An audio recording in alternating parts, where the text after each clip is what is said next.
Does the Shadows of Change still suck? It's another age-old question, which I'm delighted to give my unfettered and unabridged opinion on today. Since patch 4.20, Creative Assembly has added more units to the Shadows of Change offering to sweeten the deal and try to quieten down the low public order in the community. So this time I thought I'd review the changes made and go through them faction by faction as I did last time, and round off the video with my conclusion. Pop the kettle on, we're going on a journey. My name is Blake and I bid you my fondest welcome to Blake's Takes, where today I'll be giving you my take on the Shadows of Change relaunch from Creative Assembly. Is my take hot or not? Let me know in the comments below. And if you enjoyed today's video, please consider liking and subscribing. It really helps the channel out. Let's dive into it. We'll start off with the Changeling. Now, this was my least favourite of the three campaigns on the original launch of the Shadows of Change, and I have to say, I still really don't enjoy this campaign as much as the others. There's something about not owning any territory that irks me, and I still don't like the cult system. The objectives to progress the campaign are unintuitive, and frankly quite dull. Win 15 land battles, beat the dwarves in battle 10 times, sack Altdorf. But you see, there is no post-battle option to sack the settlement. You can either establish a cult or raze the settlement to the ground. So I razed it and it didn't check off the scheme, so I had to wait until it was recolonized and then establish a cult in there through military force, and then that checked off the scheme.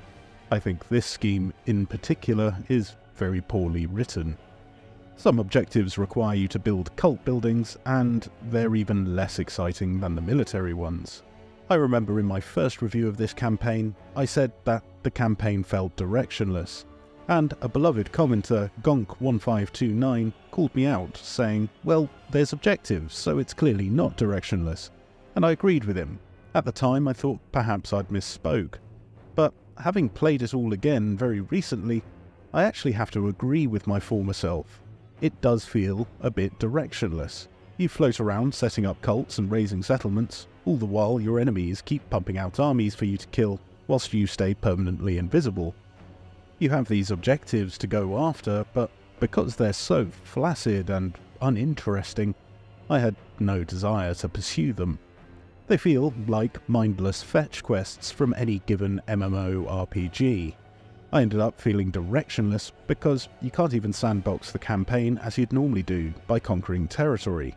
You just go around fighting things and slinking back off into the shadows, counting down how many more groups of dwarfs you have to kill before you can move on to the next scheme. I could see this type of campaign working for something like the Vampire Coast, or some kind of bandit faction, slinking off to hidden locations after plundering trade routes and the like. But it just felt a bit off for me as the Changeling. I was shocked when an army blundered into me, and I thought, oh my god, I've been discovered, how exciting, I'll have to fight. Oh, I can just decline the battle and continue being invisible. It was a massive anticlimax. When I could finally somewhat afford my second lord, I was recruiting some exalted pink horrors, and I didn't want to wait another 2 turns to recruit them, so I fought off an army with just the lord and this pink horror hero. That was probably the zenith of the challenge of this campaign for me. Anyway, with the update came the Changebringers, and this unit is very fun to use. They're absurdly overpowered, but my god are they fun. They melt everything and in turn are extremely fragile. But they're so fast and do such catastrophic damage that everything dies to them. Lords, heroes, steam tanks, even the famously unkillable Vlad went down in just a couple of volleys. I had to write an entire section on how to deal with Vlad in my Why You Suck with the Empire video, and here he is, deleted in seconds. These guys are fast, do catastrophic damage, and only take 1 turn to recruit. With how they're currently balanced, I take 3 in every army as a mobile lord and dangerous unit sniping service. The Chaos Lord and his accompanying melee hero are a pretty bland, no-frills, garden variety melee hero and lord. They're quite useful in adding some tanky small single entity units into your forces, but nothing much beyond that. They're fine though. I like their addition, and it's nice to have an early game tank to anchor your armies. The Centaurs of Sinchar, fine too, a solid hit and run light cavalry, very useful against skirmishing factions like Wood Elves. but you probably won't use them that much. There's other better options out there for the services that they render. The Changebringers are the true standout for this faction. They're so powerful that you'd be remiss for not bringing them in every Tzeentchian army. All in all, I don't hate the Changelings campaign. I can see what CA were trying to do with it, but unfortunately I find the Changeling as a character insufferably dull. Your gimmick is to turn into other, more interesting characters. The whole hidden camps thing could have worked, I feel, if the legendary lord leading the race wasn't boring and the objectives you're pursuing weren't so cookie-cutter. I did think that the actual grand scheme battles were quite fun. They have some interesting parts which I won't spoil for you. So it's a bit of a swing and a miss for me on this campaign. But hey, CA are trying new things. I'm more than cool with that. The only way things get better is with experimentation. However, we've seen these mechanics before with Skaven Undercities and Vampire Coast Smugglers' Dens, and I never really thought they were that interesting. Certainly not interesting enough to make a whole faction about them. It's new, but not really too new. An experiment with older mechanics, which I'm hoping won't see a return for any other factions. But I do encourage the experimentation though. So, what do I think about Mother Ostankya? She got the lion's share of the new units that released with the Shadows of Change relaunch, and let me tell you, Kislev feels so much better with some solid, low-tier dedicated melee infantry guarding your flanks. The Kislevite warriors are an excellent addition to Kislev's roster, and they can go toe-to-toe with any basic infantries of your immediate neighbours. It's very nice not to be forced to spam full armies of Kossars in the early game. The new Lord type is also fantastic. They cost less than a standard boyar, they can jump on a horse, and have a pretty savage ranged attack. They also have this gnarly looking axe, which I think reminds me of the Polish woodsman in Medieval 2. He's got a weathered and rugged aesthetic to him, which is far more in keeping with the forest-like theme of Mother Ostankya's faction. So I'm pretty satisfied with the compromise outside of a generic hag lord. They really nailed this lord, I think. He's got great tactical uses, he doesn't get a bear mount, which is great because we were all sick to death of bear mounts on Kislev characters, and with the Man of the People perk, he'll be a great leader for your Kossar militia armies. He doesn't feel overpowered, he feels just right. I think CA did a great job with him. It'd be nice if they could update the settlements so they're more thematic too. You start in a dark elf looking city and it's a bit odd. It'd be really nice in future if they could touch up the settlements and get some dynamic settlements in there, because having Ostankya start in a dark elf looking settlement is a little bit immersion breaking for me. But that's a relatively minor quibble. A far larger quibble is how useless the Frostworm is. This thing is dreadful, and in its current state should never be recruited. CA, you really need to buff this thing because currently it loses to just about everything, so don't bother recruiting it. The Golden Knight legendary hero is very strong and has powerful army-wide buffs, so it's a happy addition to the roster. The model also looks fantastic. She has this vicious-looking blue scimitar that reminds me of the rune scimitar in RuneScape. The quest to get the Golden Knight is unfortunately nowhere near as well thought out as the character though, which is a pity. Anyway, the Golden Knight is good and a solid legendary hero addition for any army. Ostankya also got a shiny new Lore of Magic with the Lore of Hags, and so far so good. It's got an interesting and solid mix of damage and utility in there. The spell effects are visually pleasing and it looks suitably creepy. There's a bit of an odd interaction with the Vengeance of Spirits spell though. It seemed to not do any damage to the enemy when I overcast it. Maybe I don't understand what's going on here, but it was a touch odd. Anyway, it's an interesting enough Lore of Magic, and I've enjoyed using it. But still probably not as much as I've enjoyed launching spiritual bears from downtown at the enemy. Kobe! The hexes I didn't really find too interesting. They were very reminiscent of Grom's Cauldron. I didn't really use it at all, if I'm honest. I just didn't find the mechanic engaging enough to warrant too much attention. You get to impose some minor buffs on your troops or debuffs on enemies as a one-time use thing. I didn't think it was that interesting when the Shadows of Change released, and my opinion hasn't really changed. You can also spend your Spirit Essence currency on technologies, which I think are just far more valuable than these one-time use effects. Don't get me wrong though, Mother Ostankya's campaign is very fun though. It's a challenging start with a lot of legendary lords surrounding you. Even your initial Dark Elf enemy have some teeth. But then you also have Marathi, Katep, the Dreadfleet, Mazamundi, all in pretty close proximity to you. And you'll likely be warring with some of them, if not all of them, at some point in the campaign. Overall, it's a very enjoyable campaign experience.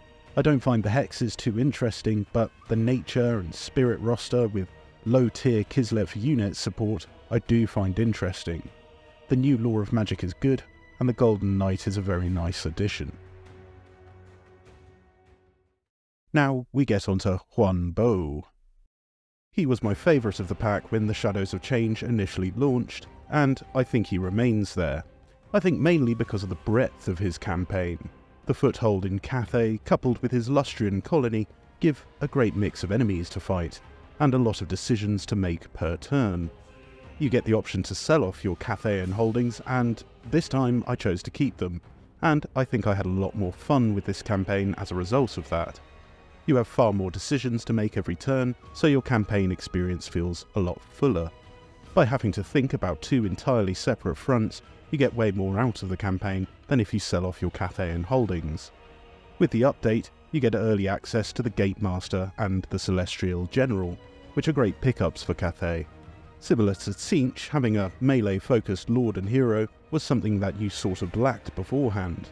The Gatemaster hero also comes with a nice ranged attack and buffs your troops as well.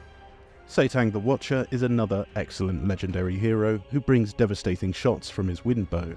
Again, the quest to unlock him was a bit naff, build 6 Jade Lions or something, but hey, he's a cool hero. He has some seriously good buffs for Cathay's already extremely powerful ranged contingents, so definitely make sure to pick him up.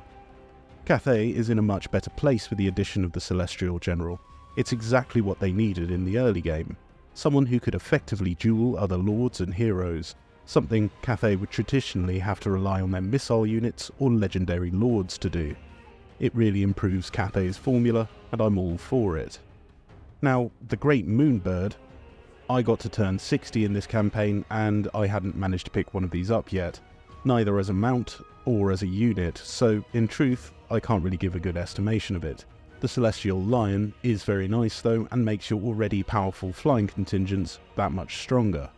You can equip your Celestial Generals with a Lion as a mount option, and it does make them very strong and mobile. I did notice that the Lion has a bit of an issue attacking settlement towers though. He sort of flaps around them, not hitting them a lot, but I think this is something that affects a lot of the flyers in the game, so it's not just unique to this beast. In terms of campaign gameplay, I honestly think Cathay is one of the strongest in the game. They're basically good at everything and don't have a discernible weakness. They're a fantastic all-rounder to play, and the Shadows of Change gives them some very potent fast movers and some stalwart lords to help you out. By turn 50, I had confederated all of Cathay and taken all of the good land in Lustria to the north. I'd even bailed out Mother Ostankya and ended up killing Marathi for her. So yeah, this was an absolute steamroll of a campaign. Cathay is very, very strong. The extra units added really do help anchor your early game armies, and your peasant stacks will be quite formidable with a Celestial General at the helm. So what do I think? Does the Shadows of Change still suck? When it comes to CA's DLC strategy, I think they're trying to build a house on quicksand. You need to have strong foundations before you start bringing in your heavy building materials. We can push out as many glossy new units as you like, but if the core gameplay loop is shaky, then you're never going to be able to build that house of DLC as you were with games like Warhammer 2, which were far more structurally sound. When I'm floating around as the Changeling in the Empire, excited to play with my new expensive shiny DLC, and I notice that I've fought the exact same siege map 4 times in a row, each one with the exact same strategy of go to the section of the walls which don't have towers, that excitement I was feeling will quickly turn into boredom. When I still see the same lighting issues with water and snow that have been persistent since the game's inception, It will annoy me that I've spent more money on it. There are small things like general attention to detail on the Immortal Empires map, such as Mother Ostankya starting in a Dark Elf-themed settlement, which I think needs to be reviewed. It may seem like I'm nitpicking, but attention to detail is crucial for games like this to enhance the immersion of the player base, especially when the cost of the DLC packs has been uplifted by a considerable amount of money. You can pick up entire, very good games for the cost of this downloadable content, so I don't think it's unreasonable for the fans of this game to expect a very high standard of polish. I'd have loved to see more variety of settlement types like a murky Kislevite village for Ostankya, but Immortal Empires just doesn't seem to be able to deliver that level of detail which I truly crave for this game. Anyway, the update does make this pack much better value. I didn't see any of the bugginess of the new units which were present when it first released, which is good. CA has definitely done a good bit of work on this now. The Shadows of Change no longer sucks. I wouldn't say you were being robbed if you purchased it like on release, however, it's still expensive. And with a lot of the large unaddressed issues like sieges being unfun and a general lack of polish on the Immortal Empires map, it does make me wonder whether Warhammer 3 will ever get to the level that I want it to be at. Overall, I'd place the Shadows of Change as a lesser DLC to the Forge of the Chaos Dwarfs, but I think you'll still have fun if you pick this DLC up. It does give some game-changing units for Kislev, Tzeentch and Cathay, which can really spice up your game, if you enjoy playing those factions. The DLC, I say, is now passable as an offering. We'll see what the future holds for the DLC pipeline going forward. I, for one, would much rather see a full Siege rework, where holding the walls is actually useful, and arse ladders are removed from the game. I'd much rather see that than more shiny new units being added into the mix. I think CA needs to focus their efforts on making the core gameplay experience better to win back the hearts and minds of their fanbase. Credit where credit is due though, the game is getting noticeably better, and I don't want to detract from that. I just wish that this game had this level of care and attention that CA is giving it now, 2 years ago, when it launched. To coax people back, the game really needs a big shake-up to its current system, and I think CA's biggest priority should be with its sieges. But I'd love to see more attention to detail on the smaller things being put in, such as dynamic settlements in the future. Anyway, that's enough from me. If you enjoyed today's video, please consider liking and subscribing. It really helps the channel out. And I'd like to give a massive shout out to my Patreon supporters: D, Joshua Krager, Dinkle250, Dr. Red, Hunter X2, and Miktar. You guys make this all possible. I've been Blake, delivering my take. Thank you all so much for watching.